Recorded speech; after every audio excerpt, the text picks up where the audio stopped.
It's something, there's an economic component to it as well, which is that a lot of minorities in America, whether they're African American or Latin American, have been doing quite well. Up until the COVID virus, they were doing extraordinarily well in terms of unemployment figures, the best unemployment figures among blacks and Hispanics ever in history. So a lot of minorities who were seen as voting almost reflexively for Democrats are beginning to think, gee, maybe I will do better with a more conservative economic policy. But to outright say it the way that Biden did, I think is racist. So this is his senior campaign advisor, Simone Sanders, tweeting, "The comments made at the end of the Breakfast Club interview were in jest. But let's be clear about what the VP was saying. He was making the distinction that he would put his record with the African American community up against Trump's any day, period." Marie, that does not sound like what he said.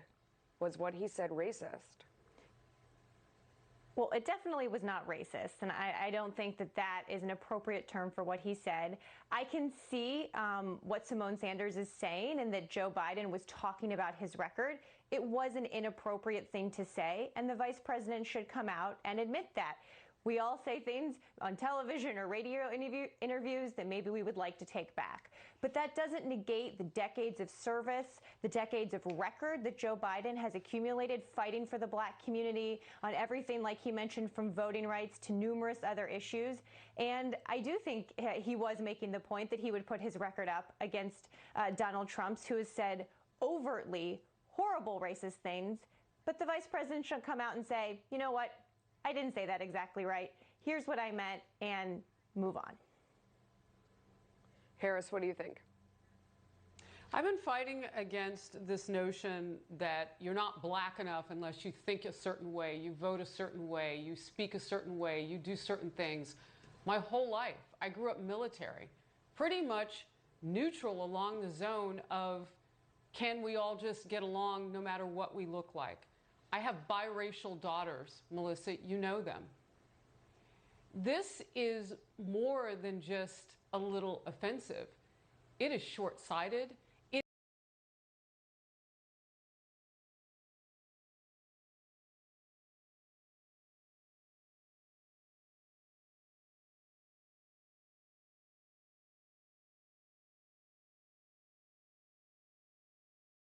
It is a blind spot for this former vice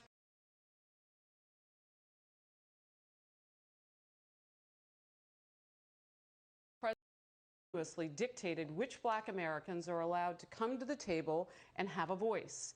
It is clear now more than ever following these racist and dehumanizing remarks that Joe Biden believes black men and women are incapable of being independent or free-thinking.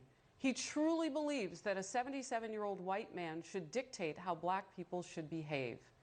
Biden has a history of racial condescension, and today he once again proved that a growing number of black Americans, and I have always known Joe Biden does not deserve our votes. That's Katrina Pearson, Trump 2020 senior advisor. You don't have to be any particular race to know when someone puts you down because you're different. Wow. Emily, let me ask you. I mean, to me, it reminds me of when someone says, because you're a woman, you're going to think and feel this way. You are going to vote this way, or you need to vote for the woman. You know, it doesn't feel good.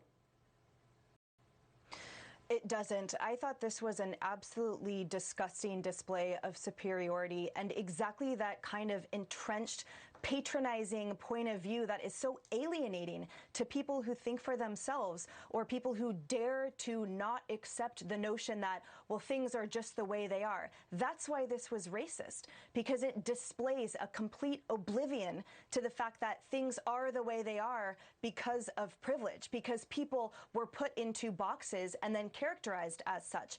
And I note Senator Tim Scott's reaction via tweet. He pointed out that 1.3 million black Americans Americans voted for Trump in 2016. And by that one comment that Joe Biden made this morning, he told them all, quote, "You ain't black enough."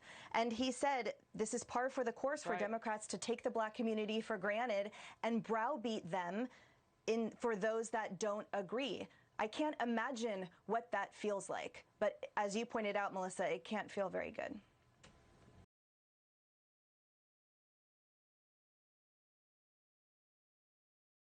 I can tell you. I mean, Harris, it is also the vernacular, you know, to say you ain't black. I don't know. I mean, well, you know, right. I can't explain why some, and anybody can be like this. I'm from the South, and when I'm around my relatives, I suddenly have, as they call me, suddenly Southern accent. That's not the same thing as what you're talking about, though. Because what you're talking about of pandering to it, that's what I think you're getting at, Melissa, and I think you're right. You know, Marie, you said this isn't racist, and I don't like to call people names. Your word that you don't see it this way. Can you see, though, that it's hurtful when you tell people that just because we are not all exactly lock in step the same, and I don't talk about how I vote or what I'm teaching my children or any of that in terms of politics. I mean as a human being. If you don't see things the way Joe Biden does, you ain't black. Like, it doesn't need a label. It's just hurtful.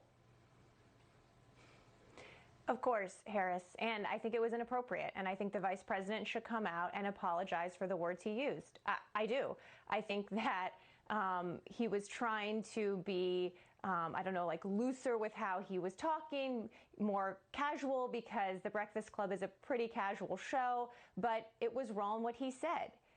My bigger point was that we have to look at this in terms of the totality of what Joe Biden has done. And look, the reason he is our nominee in the Democratic Party is because of the black support, starting in places like South Carolina. The black community stood by him, voted for him, made him our nominee. And I appreciate Tim Scott's comments, but I would also point out that there aren't a lot of other black legislators on the Republican side who are in any position of power. So if you're looking at the parties and who they've fought for and who they put into their leadership, who they nominate to run for office, and ultimately who votes for them, that has statistically overwhelmingly been the Democratic Party.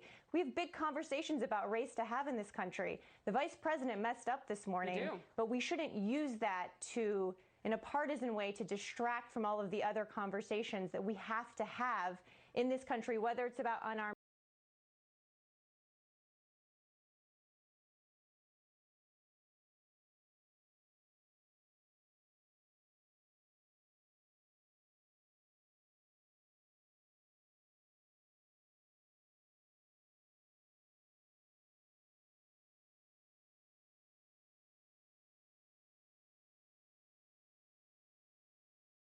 than all of the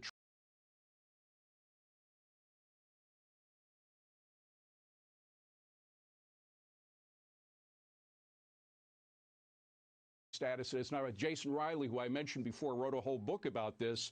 Please Stop Helping Us. The book is titled How Liberals Make It Harder for Blacks to Succeed. So these are arguments that are made by very, very intelligent people about the way in which economic policies change, and maybe it is time for a change. Remember, Donald Trump said, "What have you got to lose?"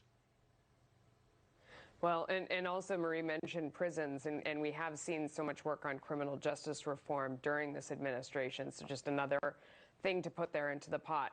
All right, Georgia authorities pledging justice in the Ahmaud Arbery murder